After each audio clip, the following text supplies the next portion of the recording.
ngomong. Baik teman-teman media, Bismillahirrahmanirrahim. Assalamualaikum warahmatullahi wabarakatuh. Selamat sore dan salam sejahtera untuk kita semuanya. Hari ini kami baru saja menyelesaikan rapat terbatas bersama Bapak Presiden untuk membahas mengenai kebijakan-kebijakan ekonomi, terutama di dalam rangka untuk meningkatkan kegiatan ekonomi dan pemerataan kesejahteraan masyarakat. Seperti diketahui bahwa kondisi dunia masih di dalam situasi yang sangat dinamis dengan berbagai kebijakan dari negara-negara seperti Amerika Serikat dan persaingan antar negara geopolitik baik dari sisi ekonomi dengan perang tarif maupun dari sisi keamanan dan militer yang menciptakan eskalasi global. Kondisi ini menyebabkan pertumbuhan ekonomi dunia di tahun 2025 diperkirakan akan melemah. Yang tadinya proyeksi ekonomi tahun 2025 untuk pertumbuhan ekonomi dunia adalah 3,3%, maka dengan adanya risiko dan eskalasi geopolitik melemah menjadi hanya 2,8%. Situasi ini tentu akan memberikan pengaruh kepada perekonomian nasional, baik itu dari sisi harga-harga komoditas, kegiatan ekspor, dan juga dari sisi volatilitas di sektor keuangan, yaitu nilai tukar maupun juga dari suku bunga. Pemerintah terus melihat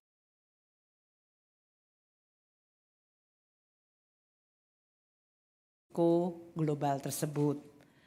Berbagai langkah yang dilakukan, terutama yang akan menggunakan APBN, tentu juga dilandaskan kepada undang-undang mengenai APBN tahun 2025, yaitu Undang-Undang Nomor 62 tahun 2024, di mana pemerintah dapat melakukan langkah-langkah kebijakan, baik itu dari sisi belanja negara, pendapatan negara, atau dari sisi pembiayaan untuk menghadapi ancaman yang membahayakan perekonomian maupun untuk menjaga stabilitas.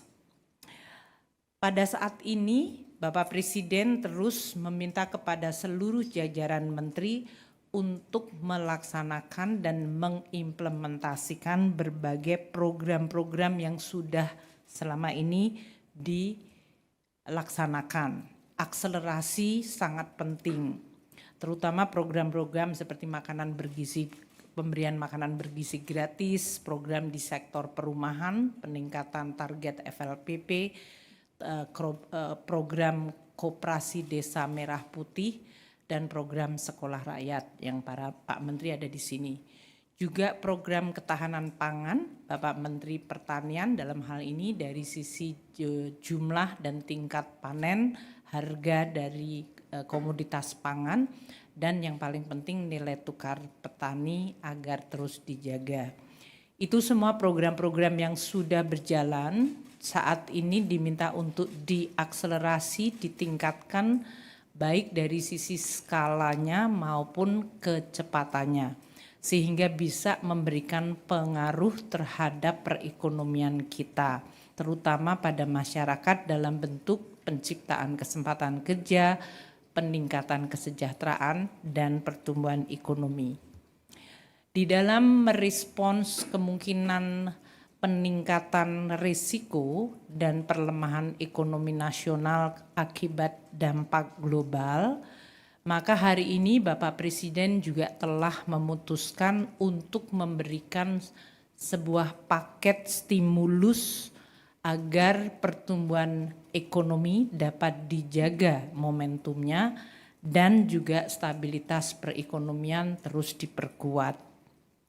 Hari ini telah diputuskan 5 hal yang menjadi paket kebijakan ekonomi dengan target-target dari mereka yang akan mendapatkan manfaat dari paket stimulus tersebut. Yang pertama adalah Di dalam rangka sekarang masuk libur untuk anak-anak sekolah dan tahun ajaran baru, maka akan diberikan diskon transportasi.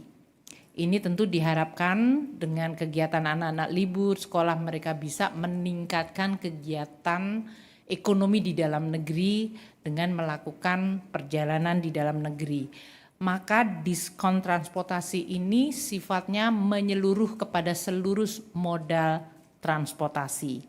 Satu, untuk diskon tiket kereta api itu 30% dengan anggaran 0,3 triliun, diperkirakan akan dinikmati oleh 2,8 juta penumpang kereta api dalam periode Juni dan Juli, yaitu pada saat masa tahun ajaran sedang libur dan diharapkan bisa meningkatkan aktivitas ekonomi dalam negeri. Yang kedua adalah tiket pesawat. Ini yang sudah kita lakukan pada saat Lebaran yang lalu. Maka kita melakukan sekali lagi untuk tiket pesawat kelas ekonomi PPN ditanggung pemerintah 6%. Dengan demikian harga tiket pesawat kelas ekonomi diharapkan bisa sedikit menurun. Ini anggarannya sebesar 0,43 triliun rupiah. Yang ketiga adalah moda angkutan laut. Akan diberikan diskon tiket angkutan laut sebesar 50%. Dalam hal ini akan menggunakan anggaran 0,21 triliun untuk jangka waktu Juni dan Juli. Untuk tiket angkutan laut ini diperkirakan 0,5 juta penumpang. Kalau tadi pesawat terbang kelas ekonomi 6 juta penumpang. Dan ini semuanya dilakukan di bulan Juni dan Juli dengan keseluruhan total anggaran untuk tiket kereta api, tiket pesawat kelas ekonomi dan tiket angkutan laut adalah 0,94 triliun rupiah. Kemudian yang kedua, pemerintah juga akan melakukan pemberian diskon tarif tol sebesar 20% dari tarif tol. Dalam hal ini untuk bulan Juni dan Juli diperkirakan jumlah pengguna jalan tol mencapai 110 juta pengendara. Untuk ini akan dilakukan melalui operasi non-APBN karena dalam hal ini untuk Kementerian PU akan melakukan atau sudah memberikan surat edaran kepada Badan Usaha Jalan Tol BUJT mengenai kebijakan diskon tarif tol tersebut. Yang ketiga adalah penebalan bantuan sosial. Pemerintah memerlukan untuk memberikan dukungan kepada kelompok paling rentan dan miskin. Nanti Pak Mensos dan Ibu Winnie dari BPS bisa menjelaskan mengenai targetnya. Saat ini untuk penebalan bantuan sosial akan diberikan tambahan dana 200.000 per bulan untuk 2 bulan kepada penerima sasaran kelompok penerima manfaat untuk program kartu sembako sebesar 18,3 juta kelompok penerima manfaat. Target grupnya nanti akan disampaikan oleh Pak Menteri Sosial dan Ibu Winnie. Selain diberikan 200.000 per bulan untuk 2 bulan yang akan dibayarkan pada bulan Juni ini, mereka juga akan mendapatkan 10 kilogram beras, bantuan beras gratis untuk 2 bulan. Jadi akan dapat 20 kilogram beras. Dalam hal ini total anggaran yang disediakan untuk pemberian tambahan kartu sembako dan bantuan pangan adalah sebesar 11,93 triliun rupiah. Pemerintah dalam hal ini Kementerian Sosial akan melaksanakan untuk tambahan kartu sembako yaitu 200.000 per bulan dibayarkan bulan Juni, sedangkan untuk bantuan pangan akan dilaksanakan dengan Bappenas dan Kementerian Pertanian. Pak Menteri Pertanian akan menjaga agar penyaluran beras bisa membantu kelompok paling miskin dan rentan tanpa menyebabkan harga beras turun di tingkat petani. Karena kita selalu harus mencari keseimbangan antara harga beras yang bisa meningkatkan kesejahteraan petani dan harus dijaga nilai tukar petaninya dengan harga beras yang dijangkau oleh masyarakat terutama kelompok miskin perkotaan agar bisa terjangkau. Oleh karena itu untuk bantuan pangan beras ini nanti Pak Menteri Pertanian yang akan menjelaskan baik melalui stabilisasi pasokan harga pangan atau melalui bantuan pangan yang akan ditetapkan pelaksanaannya di bulan Juni dan Juli tanpa mengganggu harga beras yang ada di tingkat petani. Kelompok yang keempat ini ditujukan kepada pekerja dan para guru honorer, yaitu pemberian bantuan subsidi upah PSU kepada 17,3 juta pekerja yang memiliki gaji di bawah 3,5 juta atau di bawah upah minimum provinsi, kabupaten, dan kota. Untuk ini, para pekerja yang terdaftar di BPJS Tenaga Kerja dan nanti Kemenaker yang akan mengimplementasikan program tersebut, yaitu bantuan subsidi upah sebesar Rp300.000 per bulan diberikan untuk bulan Juni dan Juli, jadi 2 bulan 600.000.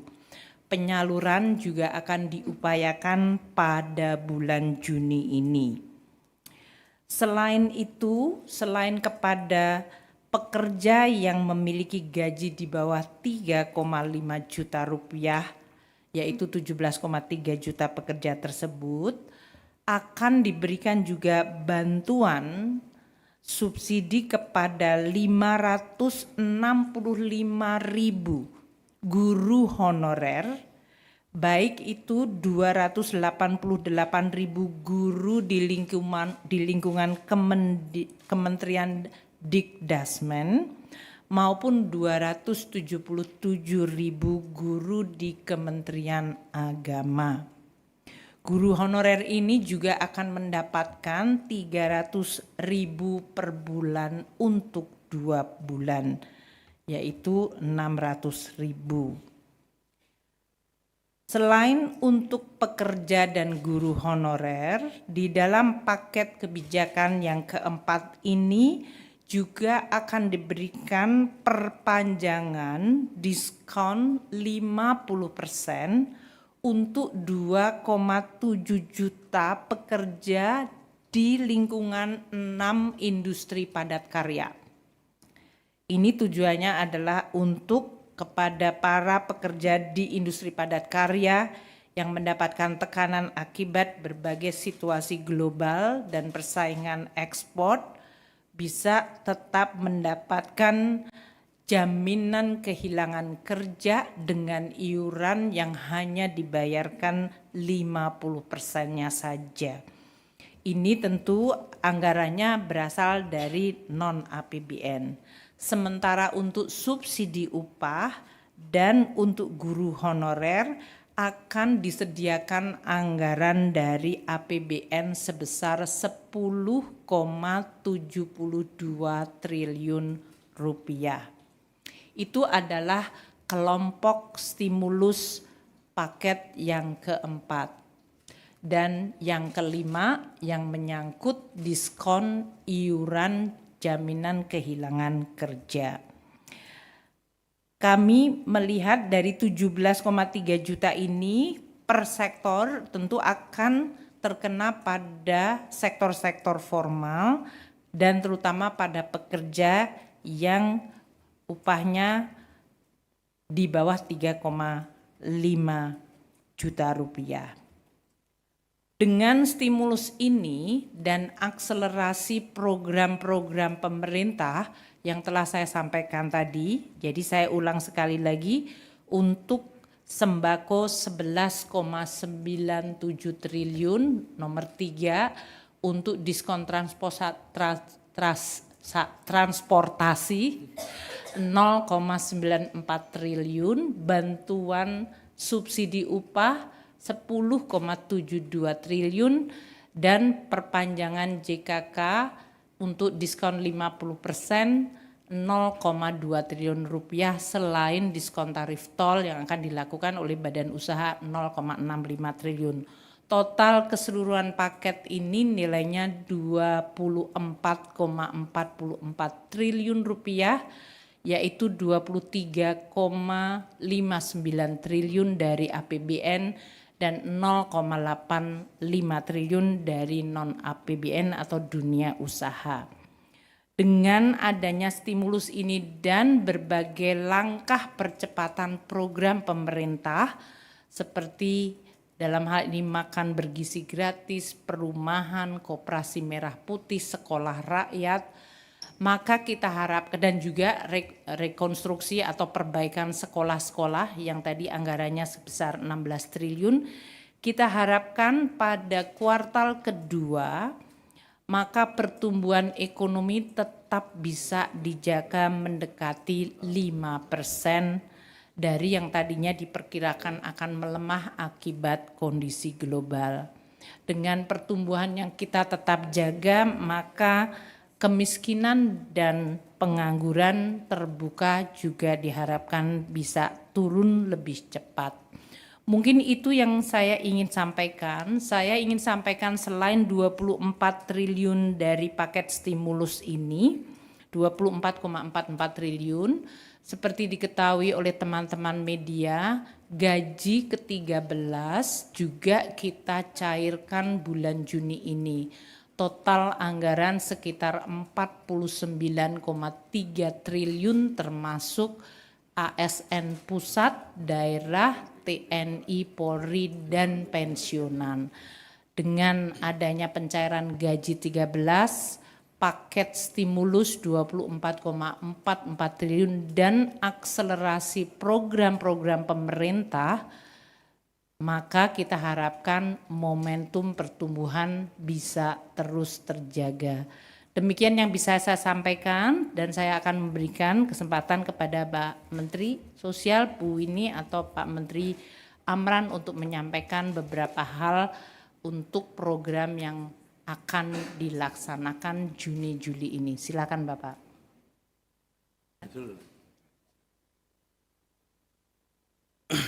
Assalamualaikum warahmatullahi wabarakatuh. Selamat sore dan salam sejahtera untuk kita semua. Terima kasih Bu Menkyu. Apa yang disampaikan tadi menunjukkan bahwa Presiden punya perhatian yang sungguh-sungguh kepada keluarga maupun kelompok-kelompok rentan yang memerlukan dukungan dan bantuan dari pemerintah. Untuk itu yang kedua, dalam hal ini Presiden ingin apa yang diberikan ini adalah tepat sasaran sampai kepada mereka yang memang membutuhkan bantuan pemerintah dan berhak mendapatkan bantuan dari pemerintah. Ada data yang mungkin pernah dilihat oleh teman-teman semua, itu data yang disajikan oleh DEN pada tahun 2025 berdasarkan sumber estimasi dari Susenas, Kemensos, Kemendikdasmen, dan Nota Keuangan RAPBN tahun 2025. Di situ ada beberapa program yang dianggap kurang tepat sasaran atau ditengarai tidak tepat sasaran. Misalnya seperti program Keluarga Harapan dan Sembako. Ditengarai ada 45% yang tidak tepat sasaran. Untuk itulah dari awal Presiden memerintahkan kepada kami semua kita untuk konsolidasi data yang diberi tugas adalah Kepala BPS dan segenap jajaran. Di bawah arahan Ibu Menkyu dan Mensesnek bekerja kami selama 3 bulan lebih. Akhirnya alhamdulillah Inpres keluar nomor 4 tahun 2025, jadi kita sudah memiliki data tunggal sosial dan ekonomi nasional yang wajib dijadikan pedoman bagi siapapun yang ingin menyalurkan bantuan pemerintah, baik kementerian, lembaga, maupun juga pemerintah daerah. Nah, dari hasil konsolidasi data itu, kita mencoba exercise ini, khusus untuk Kementerian Sosial dalam rangka menyalurkan bansos pada triwulan kedua. Dari hasil cross-check kita bisa kita ketahui di sana ada 1.900.000 lebih yang disebut sebagai inclusion error. Mereka semestinya tidak dapat, tapi mereka selama ini mendapatkan bantuan. Ada juga nanti kelompok yang exclusion error yang mestinya dapat tapi tidak dapat. Dari itu ini singkat aja yang saya ingin menyampaikan bahwa keinginan kita untuk memastikan bahwa bantuan-bantuan tepat sasaran ini sungguh-sungguh sudah mulai dilaksanakan.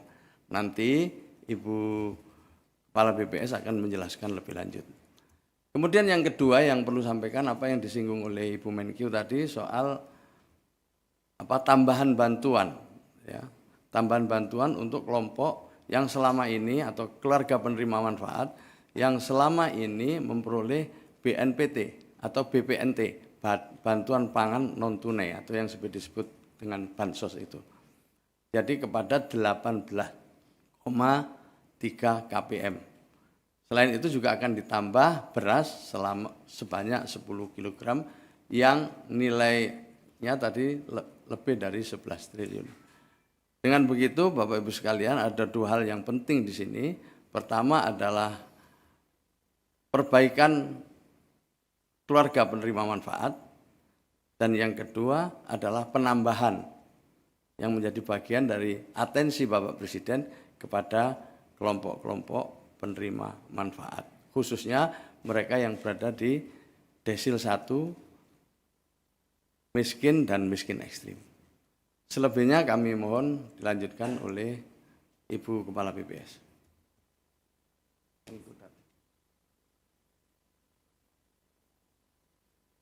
Assalamualaikum warahmatullahi wabarakatuh. Selamat siang Bapak Ibu semua.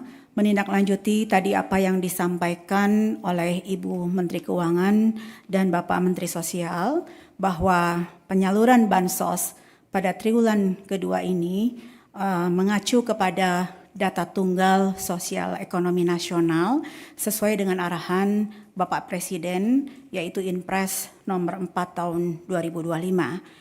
Berdasarkan data tunggal sosial ekonomi nasional yang sudah kita integrasikan per 3 Februari, kemudian kami lakukan updating, pertama dengan berbagai data, kedua juga melakukan ground check dengan bekerja sama dengan Kementerian Sosial.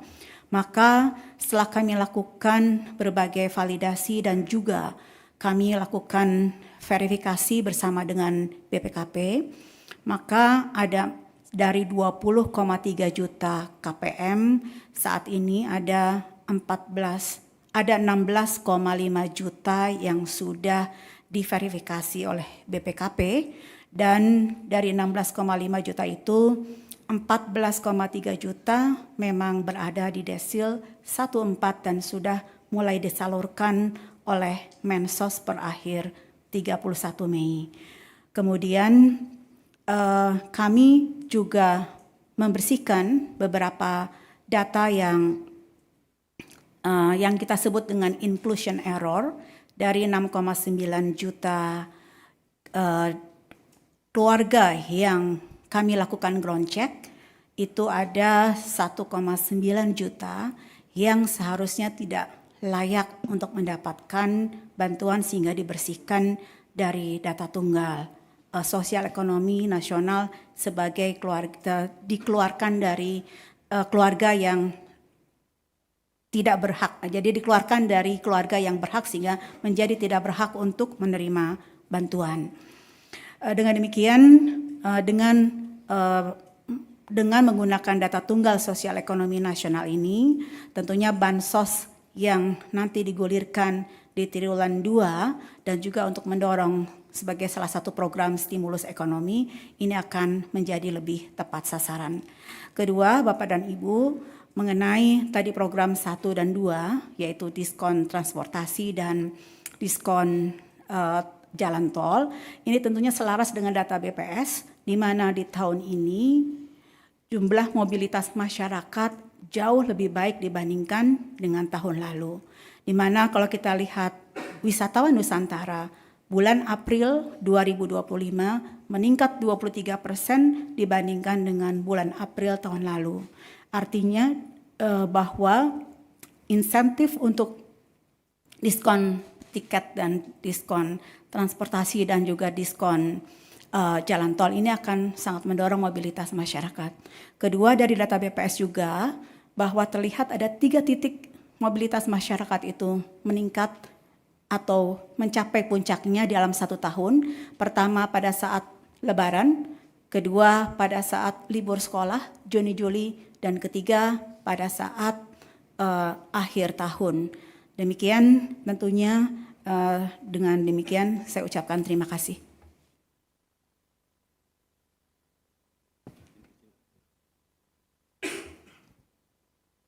Terima kasih. Terima kasih. Assalamualaikum warahmatullahi wabarakatuh. Kami hanya menyampaikan 4 hal karena sektor pangan ini, tentang sektor pangan. Yang pertama adalah target dari Bapak Presiden sejak awal rencana kita swasembada 4 tahun, kemudian 3 tahun, mudah-mudahan tahun ini tidak ada impor. Stok kita sekarang ini ada 4 juta ton lebih, tertinggi selama 57 tahun, dan pernah kita capai 3 juta ton yaitu tahun 1984. Kemudian target dari Ibu Menteri Keuangan. Ini Ibu Menteri Keuangan kalau beri anggaran harus ada hasil. Adalah NTP 110.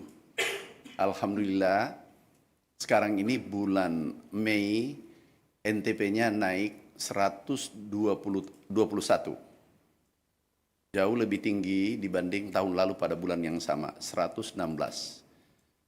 Yang ketiga adalah kita akan mengeluarkan bantuan sosial, yaitu jumlahnya adalah 180.000 ton per bulan, 2 bulan 360.000 ton, kita akan bagi ke masyarakat tidak mampu.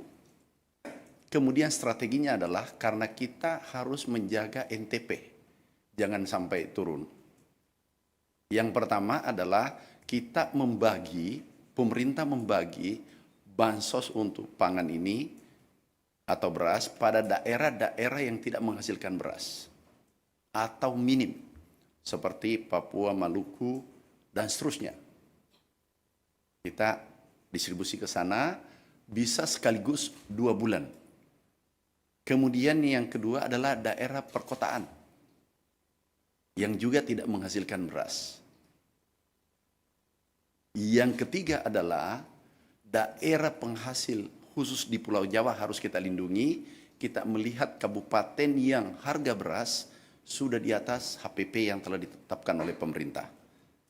Ini strategi kita lakukan untuk menjaga harga di tingkat petani tetap baik, juga di tingkat konsumen juga tetap baik. Sekali lagi, alhamdulillah sekarang sektor pertanian, pertumbuhan NTP-nya cukup baik dan stok kita cukup aman karena yang kita akan keluarkan hanya 360.000 ton dan kemungkinan bulan ini serapannya bisa 400 sampai 500.000 ton. Terima kasih. Wassalamualaikum warahmatullahi wabarakatuh. Ibu Menteri. Ibu Menteri. Silakan. Izin bertanya, saya Akbar dari Bisnis Indonesia. Sebelumnya kan Pak Menko Airlangga mengatakan bahwa ada 6 paket insentif yang belum disampaikan tadi. Kan tadi disampaikan ada 5, yang belum disampaikan itu ada diskon tarif listrik sebesar 50% kepada 79,3 juta rumah tangga. Ya. Itu kenapa jadi tidak ada ya Bu? Apakah ada pertimbangan-pertimbangan tertentu mengapa diskon tarif listrik ini akhirnya tidak dilakukan? Terima kasih.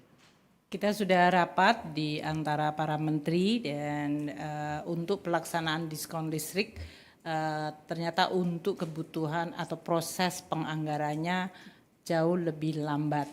Sehingga kalau kita tujuannya adalah Juni dan Juli, kita memutuskan tidak bisa dijalankan. Sehingga yang itu digantikan menjadi bantuan subsidi upah. Jadi kalau kita lihat waktu desain awal untuk subsidi upah, itu masih ada pertanyaan mengenai target grupnya, karena waktu ini kan bantuan subsidi upah pernah dilakukan pada masa COVID.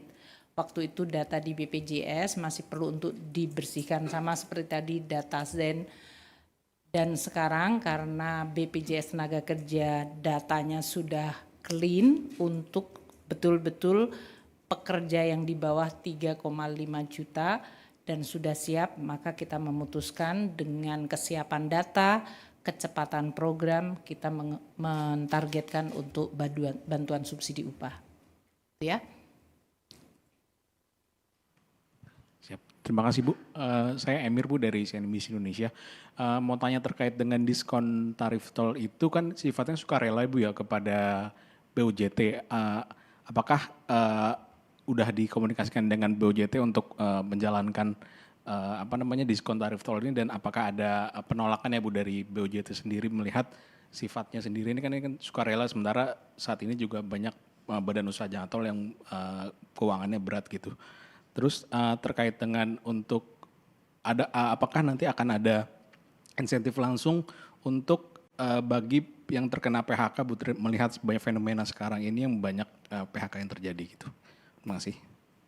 Untuk yang tadi diskon tarif tol, Kementerian PU telah melakukan surat edaran. Memang betul ini kan non APBN, jadi badan BUJT tadi, Badan Usaha Jalan Tol yang akan melakukan. Kita selama ini tetap akan memantau mengenai hitung-hitungan bisnis mereka.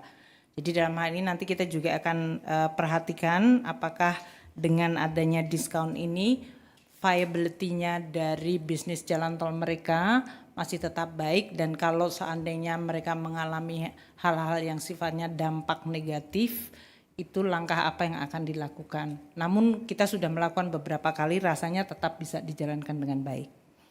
Yang kedua tadi apa pertanyaannya? Oh, untuk yang PHK. Ya tadi memang yang berhubungan dengan pekerja di industri yang labor intensif yang kita berikan adalah kemungkinan kalau terjadi kehilangan pekerjaan, mereka mendapatkan jaminan kehilangan pekerjaan. Dan ini iurannya kita berikan diskon 50%. Untuk diketahui saja oleh teman-teman bahwa untuk JKK ini APBN sudah memberikan top up bantuan supaya BPJS bisa memberikan JKK untuk para pekerja yang kehilangan pekerjaan dengan sekaligus mengambil JKK tersebut. Sehingga ini tetap BPJS Kesehatan Keuangannya tetap ada, APBN memberikan dukungan langsung, dan para pekerja yang mengalami kehilangan pekerjaan akan diberikan juga jaminan kehilangan pekerjaan.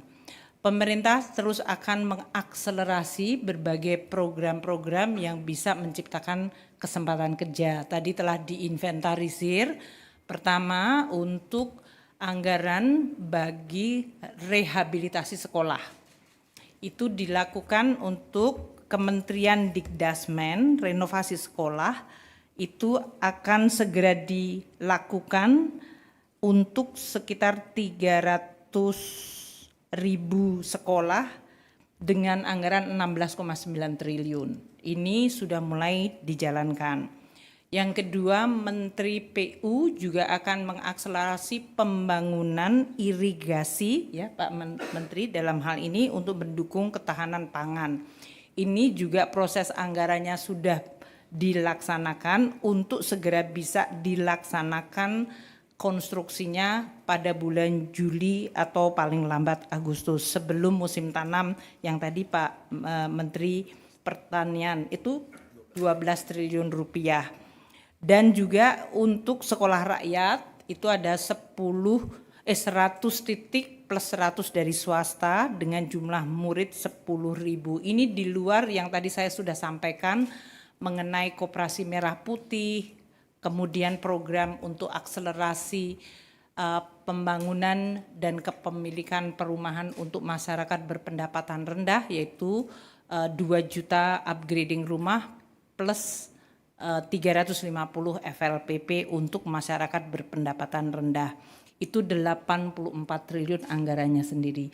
Jadi banyak program yang dibiayai APBN langsung yang diharapkan bisa memberikan kesempatan kerja kepada masyarakat, yang ini diharapkan bisa menurunkan berbagai ekses dari persaingan di tingkat global, terutama untuk industri padat karya. Mungkin itu ya. Terima kasih semuanya.